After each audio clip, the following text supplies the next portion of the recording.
Election day is here. Polls are now open. They will be open till 7 o'clock tonight. And there are some things that you should know if you plan to head out to the polls today. Niners reporter John Glasgow joins us from one of the many locations. He's at the Denver voting office today. And John, not too late to get out and vote. Yeah, that's right. And one thing you want to remember is it's at the Wellington Webb building where you vote.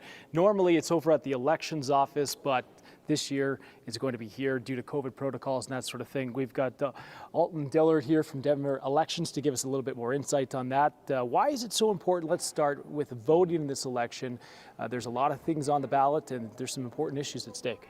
Yeah, there's lots of local issues, and one of the things we always like to make sure people understand is that all elections are important. Of course, when you think of elections, you think of presidential and congressional and those type of elections, but there are also elections you can vote in that affect your local issues right here at home. So right now, so far, we've got about 14% turnout, 66,000 people. That's in Denver. Last year, or rather in 2019, it was around 38%. So we're a little below that.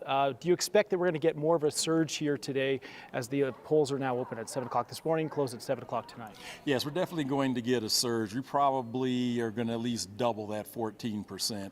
Denver voter behavior is a tendency to wait until the last day to vote. So during the early voting period, you can see on our data dashboard at denvervotes.org, you'll see like a little flat line, and as we get closer and closer to election day, it starts trending upwards, and that's the trend we're seeing right now. All right, talk about just how easy it is to vote as well. You've got mobile ways that you can do it. You can come in person, and also the drop boxes, and also talk about some of the COVID protocols that people are concerned about voting around other people. Yes, we've got 11 vote centers open throughout the city and county of Denver, 41 of the 24-hour drop boxes. So you'll even have to get out of your car to vote here. But if you do come vote in person, we do have those protocols in place. Right here in the Webb building, you'll see that we've got some plexiglass and that everything, we have hand sanitizers, we have masks if people need them. If the equipment needs to be wiped down between voters, we make sure to do that. But also during the pandemic, we were able to drive in-person voting down to an average of maybe 2% over 3 elections because we make it so easy just to simply drop it off. And lastly, just talk about the security of these elections too, and going through the ballots and making sure that everything is counted and done properly. Oh yeah, and we're really on the forefront of that. We have an award-winning partnership with both the Secretary of State's office and the Department of the ones that handle the IT for the city. Yeah. I'm sorry, technology services. Still early. Yeah, still early. Technology services, and all people have to do is go to our website, denvervotes.org. We actually have a ballot security page that shows how all of our processes are totally bipartisan. Ballots are transported under 24/7 camera. Our 24-hour boxes are under 24/7 camera.